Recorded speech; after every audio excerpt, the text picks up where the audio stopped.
Hey, it's Jamie Moore here. You're very welcome to the latest edition of the Off the Ball League of Ireland podcast. And we're very happy to welcome a League of Ireland manager to the studio, and he's manager of Bray Wanderers, currently doing really well in the First Division. Mr. Gary Cronin, how are you? Not bad, Jamie. How are you? Great stuff. Now, Gary, you had a dramatic evening on Monday. Your League Cup game against Shamrock Rovers went all the way to a shootout, and you managed to win it in the end. Tell us about it. Yeah, it was a late night, and it was a fantastic win for us in the end. You know, it would have been devastating to go all the way to penalties and not get through in the right end. Obviously, it was tough on Rovers, but it was a fantastic game. I thought it was a great game. Obviously for the neutral to watch, even though it was a 0-0, there was a lot of chances in the game, and I think we might have deserved to be in 1 or 2 up at half time. And as the game went, you know, we stayed in it. That was our game plan, you know, to try and stop Rovers playing through the centre of us, and we done that quite well. And the lads were fantastic and made a few changes, and the lads that come in carried out their jobs very well. And I think overall it was a great night for us, you know. How do you handle when it goes to penalties? Do you ask the players who want a penalty? Do you have your list done out, and do you bring a sub on last minute who might be a good penalty taker? Well, funny you should ask that. It was something happened the other night that's never happened to me before in relation to penalties. The fourth official came over to us and asked us to take player off. And as it turned out, Rovers were down to 10 men for the last 5 minutes of extra time. Okay. And I was, why do we need to take a player off? And that's the rule. So we had to have 10 players, which makes sense, yeah. even numbers. So we had to substitute Huey for the penalties. Well, he volunteered, obviously. But look, throughout the whole, I asked the players. I want the players who were confident at the time, and generally, you know, you get no surprises with that, you know. And the lads stepped up. To be fair, they were excellent penalties, 4 out of 4, and we didn't have to go to our 5th penalty, which was fantastic. So what happens if someone puts a hand up and goes, I want to take a penalty gaffer, and you think he's not going to be a good penalty taker? Do you say, well, I actually don't think you should take one, but then if it goes to sudden death and he has to take one, he knows you have no confidence? Yeah, well, look, if we don't say it to him, we look, if there's an influx and there's 7 and only 5 takers, I'll just pick them, like, you know. And I had it before with Longford, actually, in a Finn Harp's game, the FAI Cup replay up there, and I remember Martin Deedy said to me on the left full, he was from Cove, and he picking between 2 players, and he'd said, well, pick me because I'm going to score. And there was a silence for 5 seconds. He went, okay, and he put it in the top corner in the winning penalty. So you go with the competent players, I think, you know, and that's the way it works. As long as they hit the target, we have a chance. But what I will say to you as well, the goalkeeper, our goalkeeper, Gabby Savo, was excellent on the night, and he pulled up a great save from Aaron Green. Obviously, Brandon Cavan was unlucky with his penalty, but he said to us in the shootout, lads, if you score, I'll save one, and he did. You know, it's the confidence part. Yeah, how have you found the season overall so far? Obviously you took over kind of midway through last year, and things didn't go well in the Premier. You've managed now to sign your own squad, started the season well, I think with 3 wins. There's been a little bit of mixed form since, but you're up towards the top, and you can probably really see that it's your team now. Yeah, I mean, I knew that taking over last year when we spoke to Niall, that, you know, it was probably inevitable. Obviously we try and win games and so on, but we had an idea where we were going to go, and when you build your own team, that's when you're judged, you know, and worked hard to try and get the players in. Obviously tried to get some other players in, and it's been fantastic for me so far. But there's a lot of challenge ahead, you know. Up until now, we started really well, and we had 4 wins. We had the League Cup win also over Wexford on the three league games, and, you know, we were tight at the back, which is great, but we had 2 back-to-back defeats then, brought us right down to earth, and that's what the game does. And I think it's going to be a really competitive league, as I see how the results have gone. And I've been to watch Longford a couple of times, and you look at them and they're unbeaten, and they're not conceding many. So there's a lot of teams there that'll fancy us. Cabinteely have had a great run since we beat them at the start of the season, so it's going to be competitive. Yeah, and I suppose the fact that you lost those back-to-back games against Athlone and Wexford, who were the 2 whipping boys last year. Wexford were this season until they beat you guys, and Athlone, as we've spoken about on this podcast before, are much improved. But that probably shows where the league is, that there's no team in it that you're like, I thought you were going to go against Wexford and win well, and you just didn't. Like, yeah, it just didn't happen. And to be fair, what I will say, listen, I spoke to Point O'Sullivan afterwards, and obviously they're delighted. You know, that's what the game does, but, you know, it wasn't from a complacency point of view. From our point, I have to say that it wasn't from an effort point of view.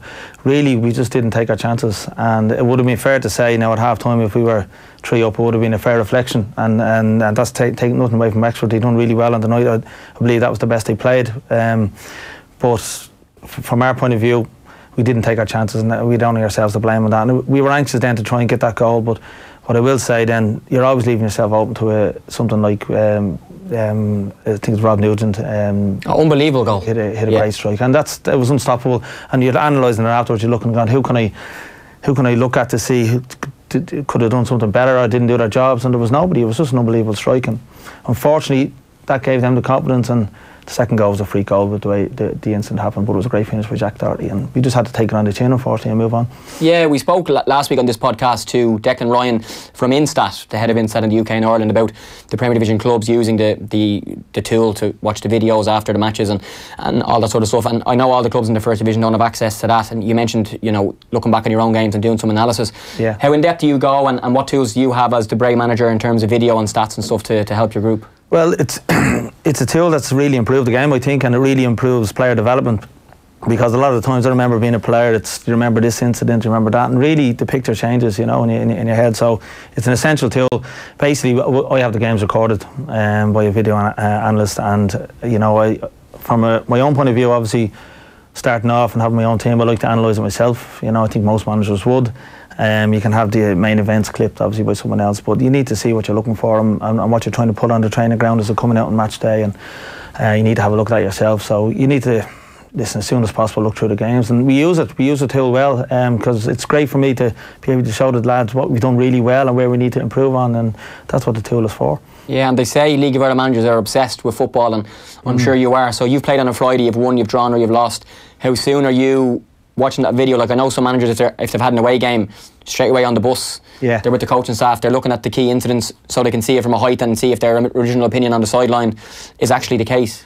It's funny you should say that, because when I started off at the season, I was on to the chairman about getting access to games immediately after the game and when they're available, you know. So I was thinking, when we come back from an away game, if I have a 4G iPad where I can watch it and so on, that's how eager you are to see what's gone wrong or what's gone well, you know. But look, as soon as it's available, we're into it. It's not only myself, it's coaching staff, my two assistants with James Keddy and Dennis Hyland. We're onto it straight away because we want to improve, and that's, as you say, football managers are mad, and when things don't go right, you want to have a look at it. When they go well, you want to have a look at it. But you know, it's brutal when you get beaten for the feeling the next day. But all you can do is watch over. It's hard to watch over. It was difficult for me to watch over the Wexford game because I knew obviously we were beaten, and it was hard to watch. But you have to do it to improve. Yeah, and a warning for all the League of Ireland men out there who operate the cameras. I noticed something this week online, Gary, called a VO camera. Yeah. It costs €1,700, and it's basically, it goes up on a stick itself, it follows the ball itself, and it creates clips if the ball goes into the goal or near the goal and stuff. So maybe your cameraman might have to watch us back, although they are quite expensive. But as you said, the analysis side of things is growing and growing and growing, and for them to have a camera that can actually video the game without a person is amazing. Like. Yeah, I've seen them in action. We've had them at our training ground actually, and they are for me, I was looking at there's improvements to be made in relation to certain aspects of it, like, you know. But that's where it's going. You know, I know Jared doing well in the head analyst for Mick McCarthy, the Ireland team, and I've done a pro licence with Jared, so I've gone through a lot of analysis with him, and what's coming down the track is unreal. It really is, and you could be right. Yeah, there might be a need for a person to be behind the camera anymore. You never know. Yeah, I was saying last week I want a drone for the League of Ireland, and also those spider cams that you see in the Champions League that come right down to the fella taking the free kick. It would be amazing to see that in the league. But it could be a little bit of you can only dream. Just speaking of that, Gary, like being a League of Ireland manager, whether it be First Division or Premier, and I know you've worked as an assistant for a long time as well. What is your week like as a League of Ireland manager? Because we mentioned the word obsession, and it really is. It's all you think about: millions of phone calls, sessions, games, and everything in between. Really, that's what it is. It's all. I mean, for me, and I'd say a lot of the coaches and managers as well, it's all about preparation. You know, you have to be ready for the next session, the next game, and so on. But you're constantly, as a manager now, it's different. Funny, I had a chat with Tony Cousins there during the week, and in relation to the difference between the assistant and the manager. And there was pressure on it. When I was his assistant for 7 years, I did feel pressure as a coach to perform and to put on the right sessions and so on. But ultimately, the overall responsibility falls on the manager's shoulders. And now I have that feeling, you know. You could imagine the feeling I had after back-to-back defeats with Athlone and Wexford. It was tough, and I sort of knew how the likes of Tony felt after defeats, you know. But look, you just have to get back on the horse when that happens, and you have to prepare again. You're back training. The main thing is you keep doing the right things and the things you believe in. And for me, it's players now these days. They have to look after themselves. It's not just the manager and the staff that have to prepare. It's the players have to prepare their bodies properly. Food, sleep, rest, recovery. Obviously the physical element of the game, the mental element of the game, and there's a lot that comes into it. And we've gone through a lot of that in our pre-season. There's a lot of detail that goes in to trying to put an 11 out on a Friday. And it's not, you know, it's not easy. Yeah, and we hear this debate all the time about League of Ireland part-time, League of Ireland full-time, teams that train in the daytime, teams that train in the evening time, and like look at, you know, some of the clubs train as much as in the evening time as the ones in the morning, but they work and they have jobs and stuff. So how does your you know, the week work for the players in terms of how often you have them in relation to getting ready for a Friday? Yeah, we train in the evenings, you know, and we try to get as many contact sessions as we can, while getting the balance right of rest and recovery, you know. I mean, you look at this week in the so-called part-time squad, but you know, we're really professional with the way we think about the game. You look at Friday, Monday, and Monday's extra time against a Shamrock Rovers team, and then we go again, a big game against on Friday against Shells. That's 3 games in 7 days. So in between, it's like, you've done a few club visits before over the UK, and I remember going back to Middlesbrough when Tony Mowbray was the manager and Mark Venus was assistant. And their whole week just revolved around tactical play and recovery, because the championship had 2 games. An unbelievable amount of games. They always had a Tuesday or Wednesday game. And when you have 3 games in a week, you know, you look at the Premier schedules at the start of the season. When there's 3 games in a week, there's very little physical element of training taking part, you know. Yeah, and you mentioned there going back to Middlesbrough, and you spent some time there as a kid, and you've played for a number of clubs here in the League of Ireland, for Pats, for Longford, obviously as well for Bray Wanderers. Working with those managers and also as an assistant, what type of things did you pick from all of your experiences as a footballer and as an assistant and a coach to shape you, the manager? Yeah, could be a lot of things on that, like, you know. You just have to draw on your experiences, I suppose, like, you know. But I was lucky when I went into the coaching side of things, like, you know. Yeah, you draw on your experiences as a player. It's different as a coach and a manager, but I was very lucky to have 7 years with the one manager. Because it gave me a bit of consistency. It let me improve as it was at Longford Town, obviously, under Tony Cousins, and it allowed me to improve as a coach. And we had a great relationship, which I thought was, you know, it's essential, you know, on your management team to have a good relationship. And I done all my coaching badges throughout Longford Town, you know, right up to the pro licence. And I was lucky because if Tony, let's say, had got the sack, or he was only there for a year, you know, generally the assistant may not be there, and I wasn't able to get that flow and that experience under my belt, you know. So, I mean, to have that was unbelievable. And I suppose that's one of the main reasons why I am where I am today, you know.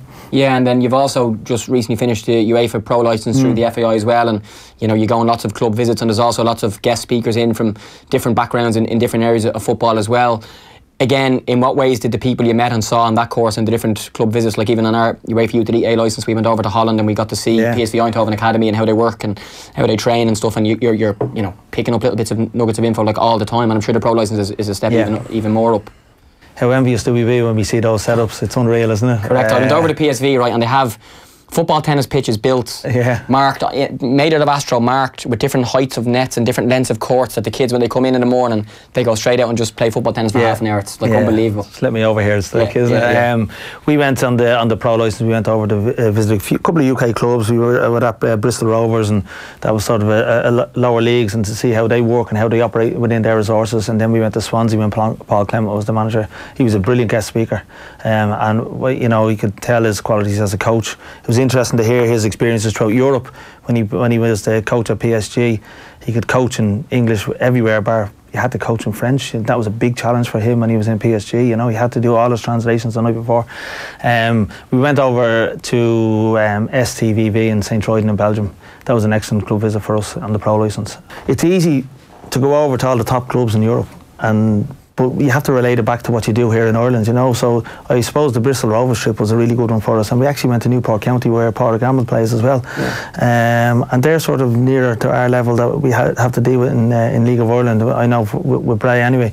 But you can only aspire to get to where the other clubs are. But they're great to see and see how they work, because a lot of the basics are the same, you know.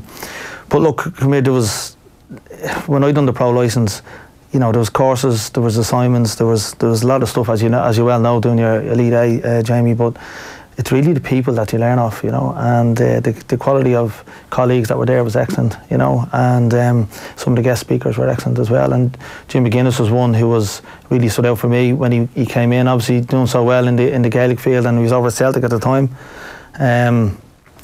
He's on the current UEFA Pro licence now at the moment. He has a burning ambition in football. I can see that in him. But some of the stuff that he went through and how he motivates and inspires players, I really took a lot from that. And it was good to see. Like, you know, you have to get out of your own bubble and your own comfort zone, thinking that you know everything yourself. You don't. There's a lot to be learned from other people. Yeah, I think Jim was actually on Off the Ball recently on Skype from America and just talking about exactly what you've spoken about there and the different aspects of what he wants to do as well. So you've worked with all these managers as a player and as an assistant. You've been on the pro licence and the A licence, and you've heard from all these guest speakers. You've done all these club visits. How do you then bring the bits that you like to Bray? And we've spoken about the difference between Swansea and Bristol, for example. Bristol might be a lot more applicable to a Bray than a Swansea would be, because if we're honest, Bray or any League of Ireland club is never going to reach the standard of what Swansea would have, of course, because of the money. So you have to try and pick the bits that you think will help a Bray in the first division. Yeah. Well, the first step for me is you got to work within your resources. You know, you have obviously whatever budget that your chairman sets out, and then it has to be realistic then. And you have to, from a playing and a football point of view, you sort of build your squad around that and what type of players that you want. So for me, when you're looking at it, is you have to start from the bottom. What do you have resources wise? How can you fit players in around that from a playing point of view? And it's all well and good having a preferred style of play and what you want to do, but you have to get that sort of quality player in, you know. So for me, it wasn't really down to the talent. It was down to the type of player that when things aren't going well for us, that they're going to dig deep and stay together as a group, and they have the right values in that respect, you know. And I'm trying to build an actual squad there rather than a team of individuals, and I think that's essential, you know. The other thing for me is when you go in, you have to have your staff right and your management team right. If that's not right, it's not going to work from a football point of view. So you know, that stuff was important to me. But when I went into Bray, it was a little bit different in the sense that it wasn't like, you know, gun to your head, you have to, you know, get us promoted and win football match. Of course, that's what we want to do, you know, but there was a whole culture change that needed to happen at Bray. I think I don't need to go through what went on previous. There was an atmosphere change, a little bit of an identity change, and there was fans that haven't been at the club for the last 3 or 4 years. They needed to come back. We wanted them back, and I think from that point of view, that's been really successful. You know, there's a lot of off the pitch stuff going on down at Bray, and that's credit to obviously the chairman and the people that run the club, the volunteers that are in the club as well. I think it's been unreal. And if you were down in Rovers there the other night, the feel good factors back in the atmosphere around the ground is absolutely fantastic. And obviously my job is to put a decent show on the pitch. Yeah, and you've spoken as well about, you know, how you signed your squad and the type of players that you signed and them fitting into your style. How in-depth you go into the person that you're signing and if he's the right person. Like, we spoke to yourself and Paul Keegan the day of the launch in the Aviva, and like, I'm sure he's been a massive person for you, not just as a player but as a leader and almost like a coach on the pitch, because it is a young squad. You've got the likes of him and, you know, Gabriel Sava, Hughie Douglas and a couple of other senior ones, but lots of younger ones. So I'm sure you had to try and select the characters that you wanted. Yes, he's a good footballer, but is he going to be able to fit into the way I want my players to behave and stuff like that? Well, that's it. Like, you know, you have to have your standards within the group and so on, but what I found from last year, it was difficult last year. There was some really good characters last year when I took over, but it wasn't my squad, you know. And some of the personalities weren't the type of personalities that I would have wanted to have in the group, you know. And so I needed to change that. And to do that, I realised it was a great learning experience for me last year. I couldn't do it on my own, you know. You can't do it and, you know, you need players within to be behind you as the manager, and obviously influencing the younger players that are in the group. And listen, I fought tooth and nail obviously to sign Paul Keegan. There would have been 5 or 6 clubs wanted to sign Paul, so he was massive for me, and to get Gabby Sava with his experience up in Dundalk was great. But you have Gabby and Paul, and Hughie Douglas obviously has a few years experience under his belt. He was only 25, and he seems like he's around for 10 years, like, you know. But those 3 lads are the experienced lads that are in the group. And I don't know if you've seen, you know, the tweet that Dan put up last week that, you know, the 23 and below is the rest of the squad, age-wise, you know, so there's massive potential in our group, but we have to keep them. When things are going well, we have to keep their feet on the ground. When things are going against us, we have to make sure that their heads are up and we just move on to the next challenge, you know. And you know, the group have a lot to offer, and we've done really well so far for me. And this sounds like a strange thing to say, almost like a contradiction, but probably getting relegated has seen the club reborn. And I know you coming in and Niall Driscoll coming in and, you know, other things too as well, but just people want to come and watch a team that's winning and that has a chance to compete, and that has been the case to go down and hopefully bounce back this year, next year, or whenever it might be. Yeah, I think sometimes taking a step backwards to go too forward is what's needed, you know. And it was probably pretty inevitable by halfway during last season what was going to happen with Bray Wanderers, and Had a good long chat with Tommy Barrett a couple of times since we played Limerick, and it was probably the best thing to happen to Limerick as well, like, you know, to sort of go back and let's rebuild and build something again, you know, because you had to go from scratch. But look, come here, that didn't mean, Jamie, that come the end of the season when the relegation was confirmed, that it didn't hurt the players that were in the group. Even me being part of it for the 9 games, it's not a nice feeling, you know, and there's a lot of doom and gloom, heads are down. But look, come here, I think overall it was the best thing for the club to happen. Listen, to go down, let's start afresh, let's make the change we need to make and look forward.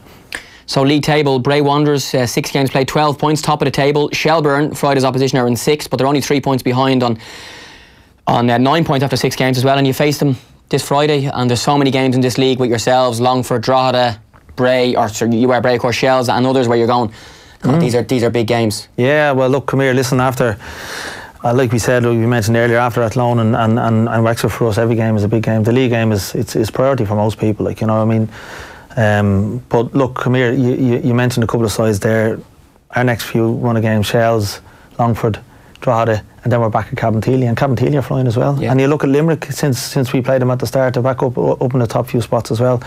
You won't see it, Jamie, until it gets to the halfway point of the league, what teams are starting to break away, and hopefully we're in the running to do that, you know. But look, the Shells game on Fridays was our priority and our next focus, and hopefully if we turn up, we can get something out again. Yeah, as Gary mentioned, Longford and Drogheda in the next 2 games as well, and you know, they're important ones. But I suppose with the way things have started, there just has to be a belief among the group and among you and the other stuff that's going on with the club that you can try to continue the positive stuff, win the league, great, but 100% try and make those playoffs and you know, have the club in a position where you're competing right towards the end, which improves the crowds and everything else around it. Would be great to, you know, to keep that run going as such.